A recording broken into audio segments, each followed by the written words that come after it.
Good evening, Professor Dominic, classmates, and distinguished guests. I am Craig Maservi, and today I'll be briefing you on how the Taliban, Afghanistan's de facto rulers since August 2021, finance, protect, and expand their power through organized crime.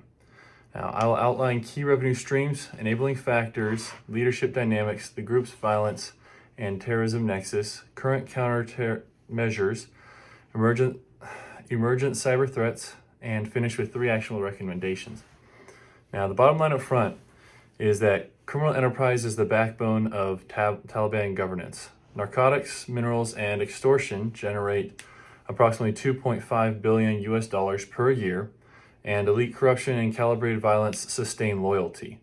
Their ties to Al-Qaeda and Tehrik-e-Taliban Pakistan, TTP, have turned Afghanistan into a terrorist hub. Now, existing sanctions have blunted but have not broken the network. Within this, the U.S. and partners must focus on illicit finance distribution, mineral site mapping, and universal jurisdiction prosecutions to constrict Taliban revenues while safeguarding aid flows. Now, core revenue streams, moving on, for the Taliban are narcotics, illicit mining, systematic extortion, and kidnapping for ransom. Afghanistan still supplies, when it comes to narcotics, about 80% of global heroin, according to UNODC in 2023. And according to Reuters in 2024,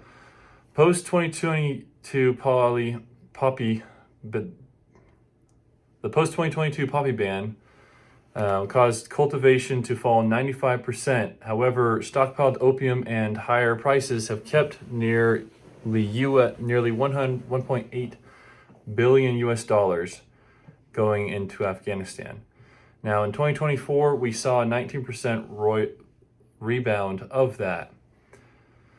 According to Corrick 2025, meth labs using wild ephedra are now adding between $200 and $300 million annually to their revenue. Another revenue stream is illicit mining, in which talc, chromite, gold, and emerging lithium rents of this mining has earned almost $4 to $450 million a year, according to GI Talk 2024. According to Foreign Policy from 2023, a 2023 lithium MOU with Chinese firms includes opaque social service fees that has bypassed the treasury.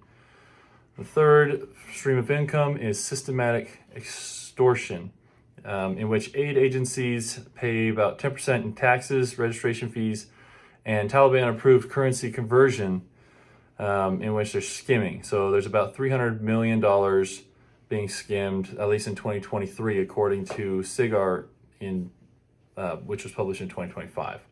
Now, according to DIIS in 2025, checkpoint tariffs on the Kabul-King Ring Road have delivered about $240 million additionally. And, of course, kidnapping for ransom. According to HRW in 2024, 141 abductions have happened since 2021, and demands have ranged from $20,000 to $1 million in U.S. terms. Now, in their operating environment, within the geography of the Taliban, and there's about 5,700 kilometers of porous borders, enabling smuggling west into Iran and south into Pakistan. Now, there's been economic collapse with the GDP shrinking 30% post-takeover, and drought has compounded the poppy incentives, according to World Bank in 2024.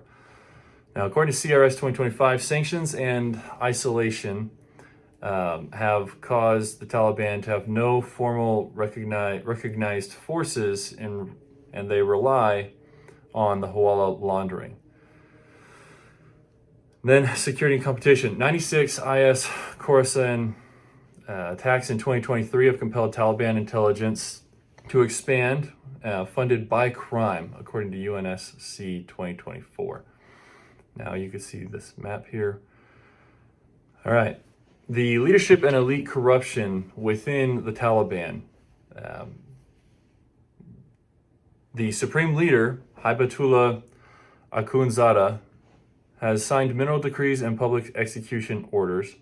Now, there are power brokers within the Taliban. Sirajuddin Haqqani, who controls border customs, Mullah Yaqub, who controls military logistics, and Abdul Ghani Baradar, who chairs the Economic Commission.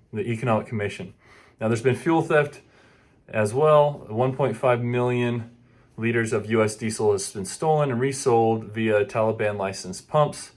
There's also currency skimming, UN cash airlifts of about $3.8 billion since 2022 have been converted at about 12 to 15% below market, which has diverted about $293 million US, according to SIGAR 2024.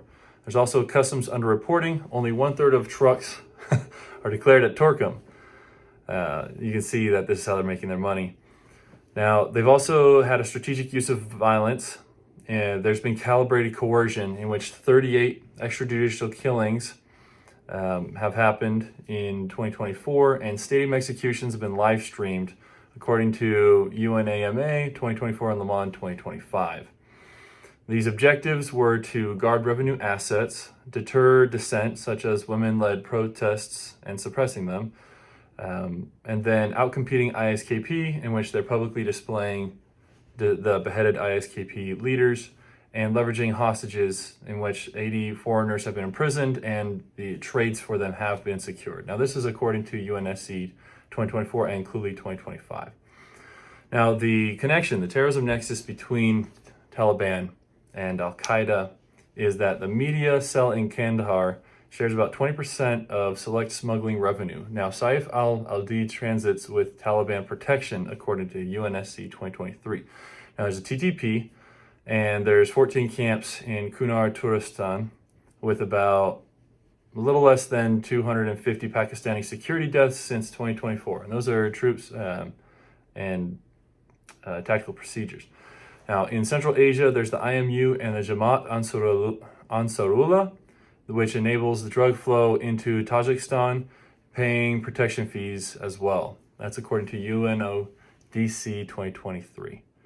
Now, there's law enforcement responses and gaps. These responses and gaps have included legacy raids, in which 15,000 mid-tier commanders were killed in between 2008 to 2021, but networks regenerate in about 90 days, according to NATO 2022. There's also been sanctions, in which the UNSCR from 1988 froze about 160 million dollars in US, but the Hawala circumvents this.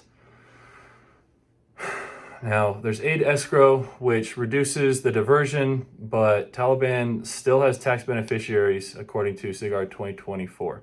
Emerging tools that we can use, according to Accept 2024, include planet scope imagery to daily detect illegal pits, universal jurisdiction cases in which German and U.S. courts have prosecuted Taliban commanders. This is according to the Oxford Academia 2024 and Department of Justice 2025. And Pakistan's visa leverage strain for logistics as well. We're coming up to the close, in which there's been emerging cyber threats. These have included the TabiLeaks breach, in which about 50 gigabytes, well, a little less than 50, no, more than 50 gigabytes of ministerial data was leaked, such as passwords in 1, 2, 3, 4, 5, 6 their passwords have been pretty easy to crack.